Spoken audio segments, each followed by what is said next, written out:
Untouchables are the Children of India's Ghetto by Babasaheb Ambedkar. Part 3, Chapter 8, 4. The following essay has been received from Shri S.S. Rege as it deals with blacks and slavery, one of the subjects of the scheme of this chapter, which has not been dealt with in the above discussion, and therefore it has been included here. Providence, it seems, has inexorably doomed the continent of Africa to be only a nursery of slaves for the free and civilized peoples of Asia and Europe. The black was imported as a slave by the Arabs into Asia long before he was introduced as a slave by the Europeans into America.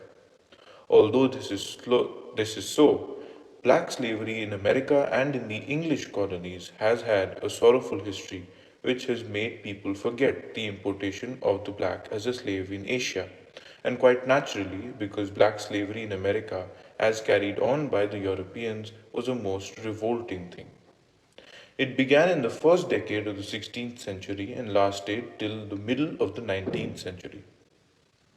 In the half century after Columbus first landed in the Bahama Island in 1492, the Spaniards conquered and partly occupied a huge area stretching from Mexico through Peru to Uruguay and including all the larger West Indian islands, while in 1531 the Portuguese began the colonization of Brazil. At once, the newcomers, the Portuguese and the Spaniards, set themselves to exploit the great natural wealth of their acquisitions, to work the gold and silver mines on the mainland, and to lay out plantations of tobacco, indigo, and sugar in the rich soil of the island. But they were soon confronted by the difficulty of procuring the prerequisite supply of labor.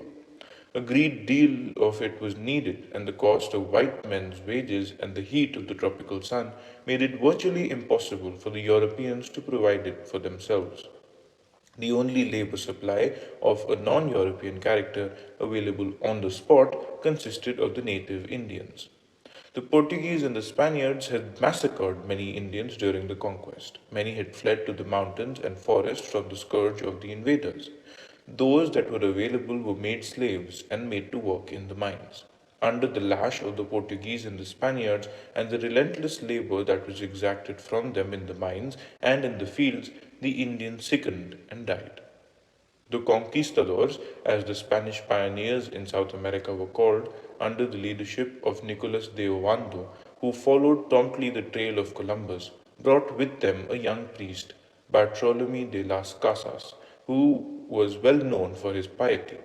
Las Casas was charged by the court of Spain to deal lovingly with the Indians in the hope of bringing them to a knowledge of the sacred Christian faith. Las Casas was the first bishop of Mexico.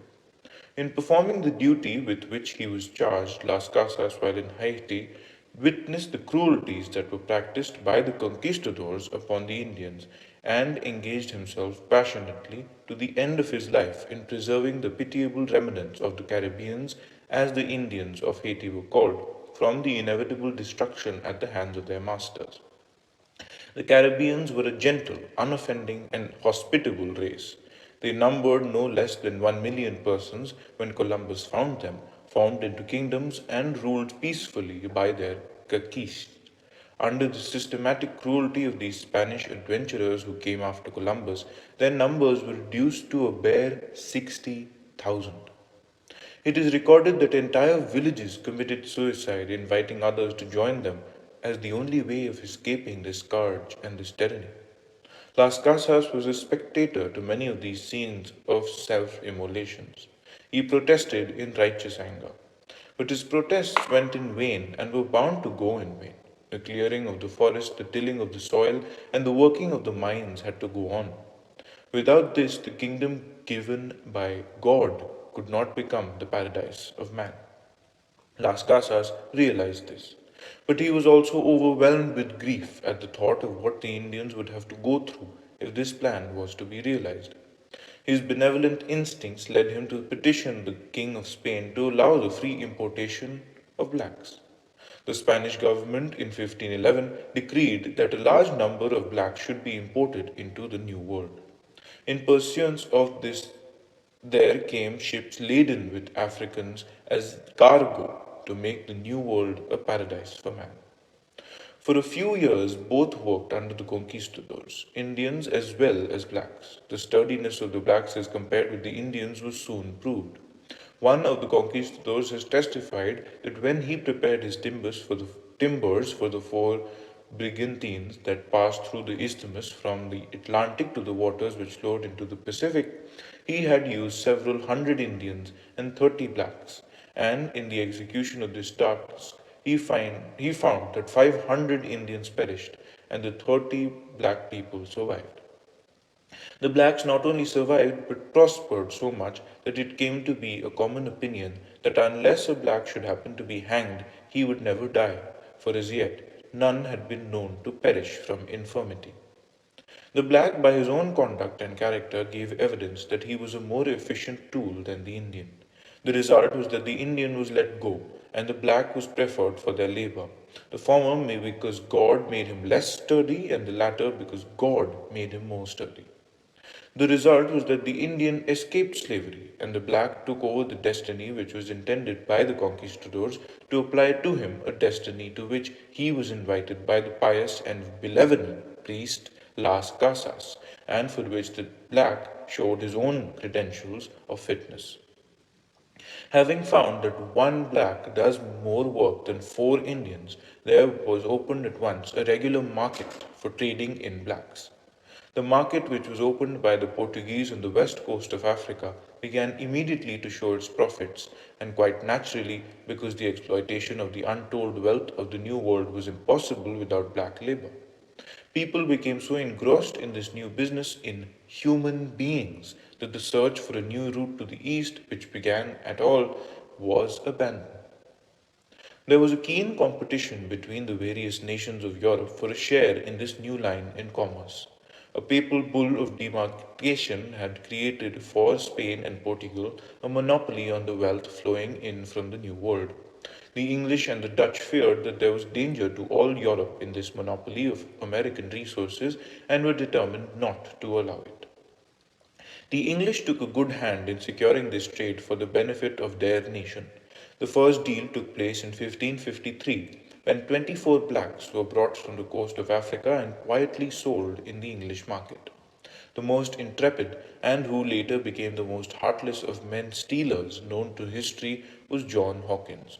Under Elizabeth, he sailed forth in the good ship Jesus to get blacks from Africa, whom he sold into the Spanish colonies. Bent on breaking the monopoly of Spain, Sir Francis Drake followed Hawkins. International disputes over the pirating of these adventurers arose, which culminated in the clash and destruction of the Spanish Armada. It is interesting to bear in mind that in these disputes, each nation shamelessly asserted that these acts of piracy committed by their subjects in stealing black slaves were no private but public actions supported by the respective states. As though the irony involved in using the ship, Jesus, for carrying the blacks for enslavement was not enough, there occurred another event which was full of irony. It was the simultaneous landing of the Pilgrim Fathers on Plymouth Rock in the Mayflower and the landing of 20 blacks at Jamestown in Virginia from a barnacled and sea worn brig which sailed up the James River and brought them for the use of the gentlemen adventurers of the first successful English colony of Virginia in America. Thus were introduced into America the blacks and the Pilgrim Fathers who stepped into it almost at the same time. The Pilgrim Fathers for preserving their liberty and the black for losing his freedom. For a long time, the black formed a dominant element in the population of the American colonies so far as numbers were considered. In a real sense, America, including its islands, was chiefly settled from Africa and by blacks. Before 1800, the number of blacks brought in America was more than 20 times that of all Europeans combined. This was inevitable. The population of Europe was small, reduced further by its long wars and just emerging itself from a backward culture. For a long time, the status of the imported black was undefined. The 20 blacks brought by the Dutch and who landed in Jamestown were not immediately stamped in the colony as slaves. They were accepted on much the same basis as the indentured servants. It has been found that in the master rolls of the colony of Virginia in 1624 and 25, there were recorded 23 blacks, all of whom were listed as servants, as were the whites of the same class. It is also recorded 34 years after the arrival of the 20 blacks, one of them, Anthony Johnson, got a judgment from the court sustaining his claim to perpetual service of John Castor, another black. The status of slavery was not crystallized for 50 years, and steps by which it became crystallized were very gradual. To begin with, there was the law of servitude, which applied to all servants, whether black or white. In course of time, a distinction came to be made in the treatment of the blacks and white servants due to the fear of an alien and pagan people, which, as they became traditional and gained the sanction of custom, gradually modified the status of the African and transformed black servitude into black slavery. The slavery of the black in the American colonies grew by the gradual addition of incidents modifying the law and custom of servitude. In this transition from servitude to slavery, there are two principal steps. The first step in the transition was taken when the custom of holding black servants for life was recognized. As has been observed, the distinguishing mark of the state of slavery is not the loss of liberty, political and civil, but the perpetuity and absolute character of that loss, whether voluntary or involuntary in origin. It differs then from other forms of servitude limited in place or time, such as medieval vassalage, villanage, modern serfdom, and technical servitude, in degree rather than in kind. The efforts of the planters to lengthen the terms of the service of their servants, which failed with the white servants, succeeded with the black. Public opinion supported the change because the blacks were regarded as dangerous if left uncontrolled. The second step by which black servitude was converted into black slavery was taken when the condition and status of the mother was extended to and continued in her offspring. The transmission from mother to child of the conditions of slavery for life grew naturally out of the fact that the master necessarily controlled the child, controlling the mother. It was evident that parents, under an obligation of life service, could make no valid provision for the support of their offspring, and that a just title to the service of the child might rest on the master's maintenance. This change, which had undoubtedly been effected in custom long before it was formally sanctioned by law, was recognized by statute in the different states of America between 1662 and 1741. This is how the black, who was originally only a servant, became a slave. It is to be noted that slavery in Africa, the home of the black, is a native institution and is very ancient. The most common ways of becoming a slave were 1. By being born a slave, 2. By being sold into slavery for debt, 3. By becoming a slave through capture in war, and 4. By kidnapping individuals and selling them into slavery due to revenge or greed and gain. The black was really familiar with the slave system and tasted the pleasures of a slave owner. One therefore may not feel the same sympathy with the black when he was made to give up the status of a master and made to occupy the position of a slave. But looked at even as the case of retribution well deserved, his condition as a slave in the new world to which he was transplanted cannot fail to excite a righteous indignation for the miseries to which he was subjected by his new and alien masters. How great were the miseries of the black in the New World when he became subject to the system of slavery, it is not impossible for the inhabitants of Europe or Asia to even imagine. They may be described under three heads: the miseries of his capture, the miseries of his travel, and the miseries of his toil. First, as to the ways of capturing blacks for enslavement. In the early days, blacks could be rounded up by sudden landings on the coast. But in time, the blacks learned to watch for the coming of the ships and take refuge in the bush, and through adventurous traders sometimes penetrated inland themselves. Their usual custom was to do business with professional native or half caste dealers who took the cheap goods they had brought from Europe: cloth, beads, hardware, muskets, powder, spirit, and bartered them for slaves with chiefs up country. There is nothing to show that the chiefs of the stronger tribes, at any rate, resisted or wanted to resist the fascination of these wares, especially the guns and drink. Enslavement within a tribe, it was observed, became the penalty for less and less serious offences. And intertribal warfare with slaves for its motive, as well as the kidnapping of women and children in peacetime, became a more or less constant feature of African life, spreading steadily into the interior of the continent with the steady infiltration of the trade. Secondly, as to the mode of transporting the black to America. Having bought his slaves, the dealer marshaled them, men, women, and children, in a caravan for the march, sometimes a very long march to the coast. Usually, fetters were put on them to prevent escape, and often they were locked in the slave stick, a long pole with a crutch at the end for fastening around the neck. They carried on their heads the loads of foodstuffs and other baggage required for the journey, or the ivory or other native produce which the dealer might have bought. The rigors of the march were often too much for the weaker members of the party. Slaves who fell sick were killed or left to die. The more frequently slave tracks were strewn with human bodies and human bones. Arrived at the coast, they were stored on the board the slave ships, which were specially fitted for their transport. The hold was divided horizontally by decks about 3 feet apart, with a gangway down the middle. One on these shelves the slaves were laid, handcuffed in pairs, men and women in separate holds. Since the bigger the cargo, the bigger the profit, they were sometimes packed so tightly that they could scarcely turn. In a ship of 150 tons, as many as 600 slaves were carried. The direct voyage to Brazil was fairly short, but the so called Middle Passage to the West Indies, the main center of distribution, might be protracted for several weeks by adverse or dropping winds. If it was calm enough, the slaves were brought up on deck and urged or forced to dance for exercise. In rough weather conditions of the slaves in the hold may be imagined. Disease, of course, was rife on board. Though instruments were provided for forcibly feeding those who refused to eat, it was reckoned in the later 18th century that on the average at least one-sixth of a cargo died on the voyage. As the end of the voyage approached, the slaves were examined and prepared for sale. Wounds caused by storm or ill usage were doctored up and, as far as possible, concealed. But the agents at the ports often complained that the parcels of blacks landed were bad or mean or much abused. Finally, on shipboard or in the public slave market, the slaves were put up for sale by scramble or by auction.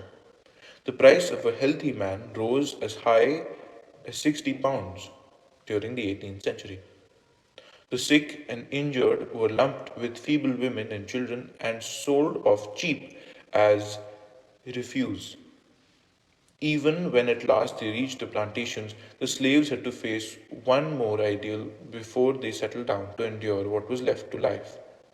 The first months of employment were known as the period of seasoning, and during it, no less on an average of one-third of the novices failed to adjust themselves in body or in spirit to the new conditions of climate or food or labor and died.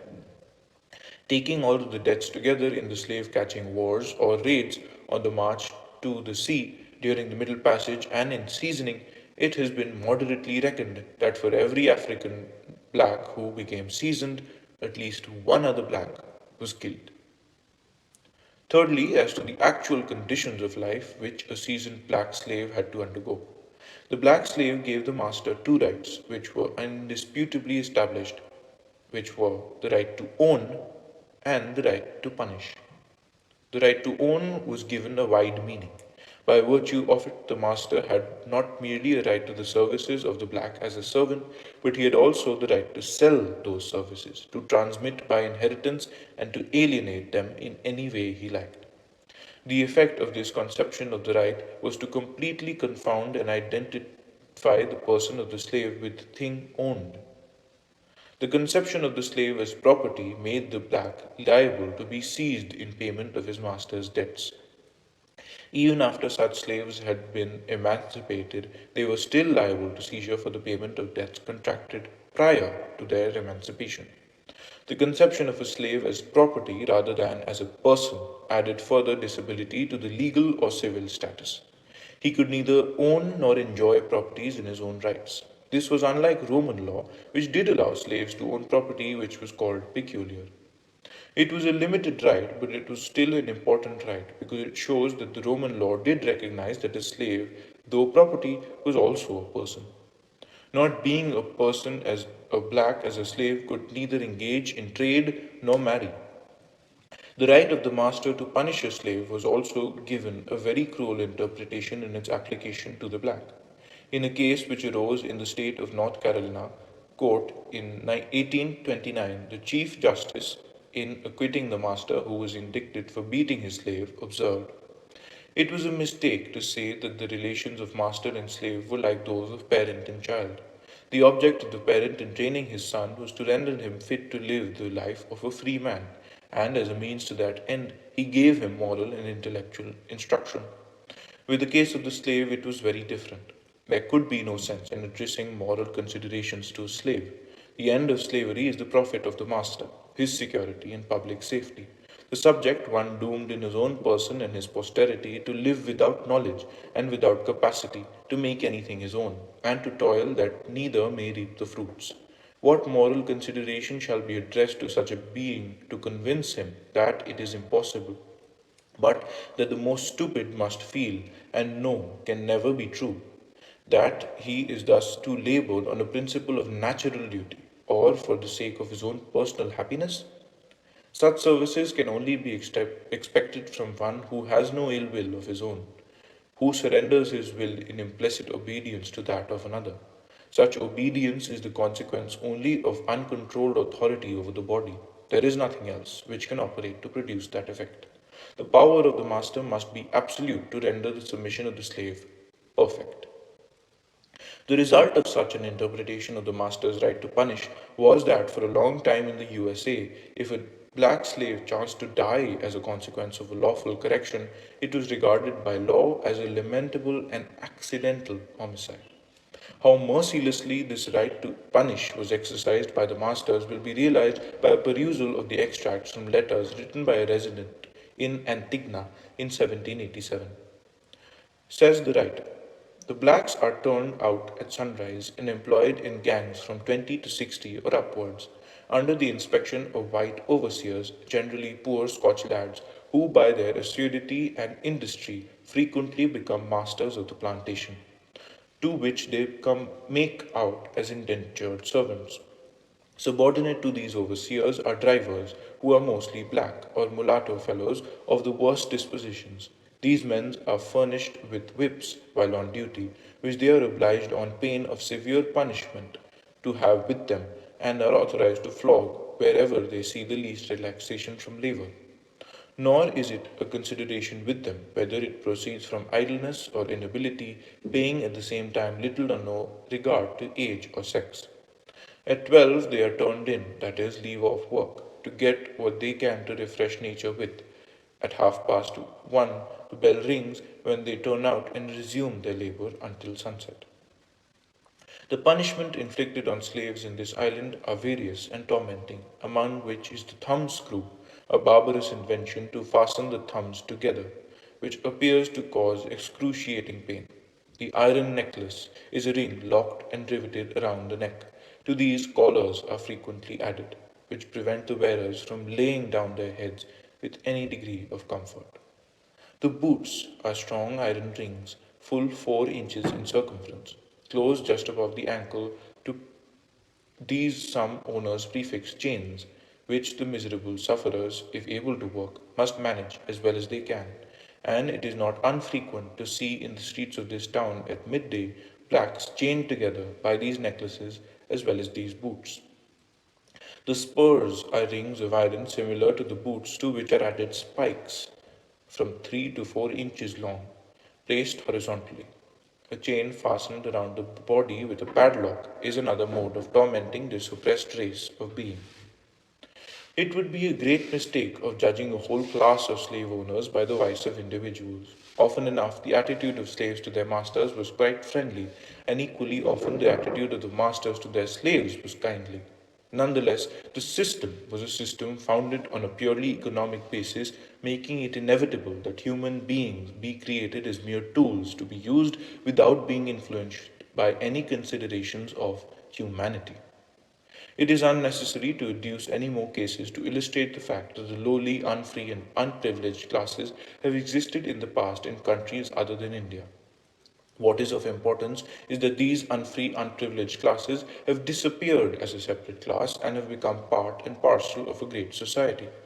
The question is, why has untouchability not disappeared? There are various reasons. They are discussed in the following chapters. The end.